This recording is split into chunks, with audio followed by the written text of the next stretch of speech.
이번 호주의 전례 없는 산불은 많은 점을 우리에게 시사합니다. 즉, 첫 번째는 국가 정치와 과학이 충돌하는 변곡점은 무엇인가? 두 번째는 국가 비상사태의 충격적인 순간을 보여줍니다. 그리고 세 번째는 인간 세계가 이해하려는 더욱 큰 위기를 미리 예시하는 어떤 상징적인 비극이기도 한 것입니다. 화재 사건으로 역시 다른 주의점이 있습니다.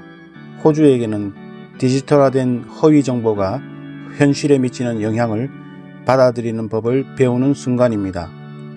화재 사건의 현실 저변에는 문맥에서 나온 그대로의 정보와 또 완전히 진실이지 않은 허위 정보에서 나온 것들이 있습니다.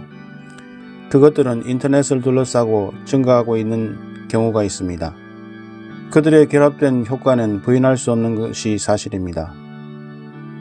우리에게 혼란과 걱정 그리고 불확실성을 증가시킵니다. 국내뿐 아니라 해외에도 해당됩니다.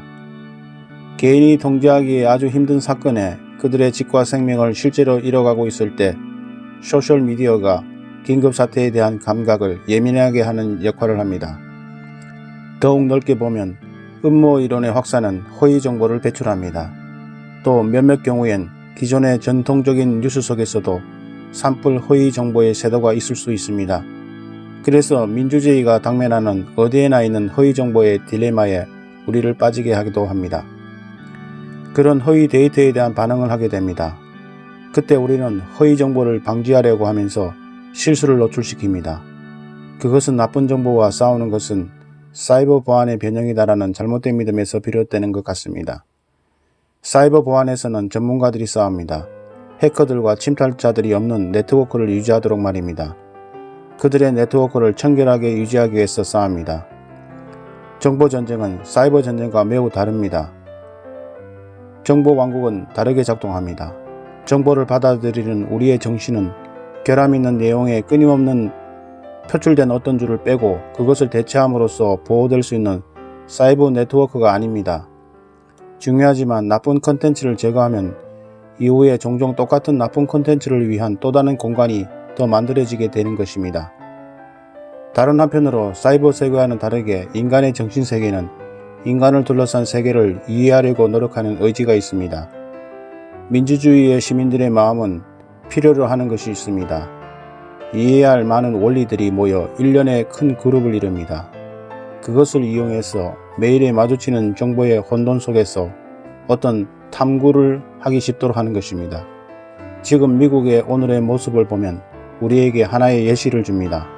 튼튼한 트럼프 시대를 통해 계속해서 보는 사람들은 좌파와 우파를 통해서 어떻게 미국의 민주주의가 기능을 하는지에 대한 확실한 선제적인 개념을 가진 사람들입니다.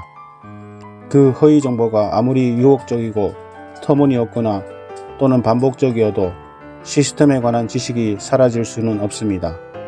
그들만의 세상에 대한 기초적인 사실을 얄팍하게 아는 사람들은 그 허위 정보에 더 쉽게 빠질 수 있습니다.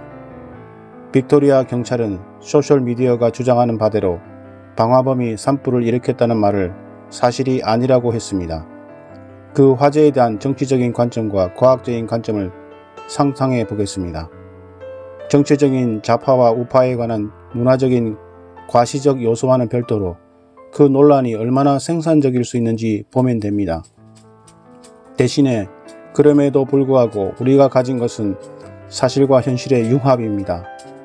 러스 가너트와 같은 전문가들과 영연방과학산업연구기구는 몇 년 전부터 기후변화와 시간대의 위험들을 주장하는 동안에도 그에 대한 조치에 대한 생각은 희미해져 왔었습니다. 왜냐하면 그런 것들은 우파가 좌파에 대해 사용하는 또 다른 정치적인 희화화된 캐리커처 그림처럼 대수롭지 않게 생각되었기 때문입니다. 만약에 부수상인 마이클 매코마크의 11월의 화재에 대한 반응이 도시의 날뛴 미치광이를 조소하는 것이었다면 화재가 진행 중인 상황에 호주 수상인 스콧 모리슨이 처음부터 휴가기간에 하와이에 머물러 있었던 것은 놀라운 것인가요? 그것은 어떻게 기후 문제가 정치적인 것으로 바뀔 수 있다는 것을 많이 일깨워준 것입니다. 기후변화에 대해 걱정하면서 세속적인 종교에 연결된 문제로서 그것을 바라보며 언급하는 사람들은 준법 정신을 가진 시민들에게 거의 중세시대식의 도덕적 판결을 내립니다. 신화와 복잡한 현실의 결합에 대응되는 일들이 있습니다. 대공황 동안에 대공황을 많은 대중들은 공격적인 1920년대 경제의 재정적인 초과분을 위한 도덕적인 보상의 전체적 집합으로 보지 않고 1930년대 동안 경제 상황에 대한 실패작으로 보려 합니다. 부분적으로 보면 두뇌가 하는 우리의 세상을 이해하려는 노력 때문입니다. 마음은 이야기로 생각하기를 좋아합니다. 그리고 오른쪽과 왼쪽에 있는 모든 이야기들이 있습니다.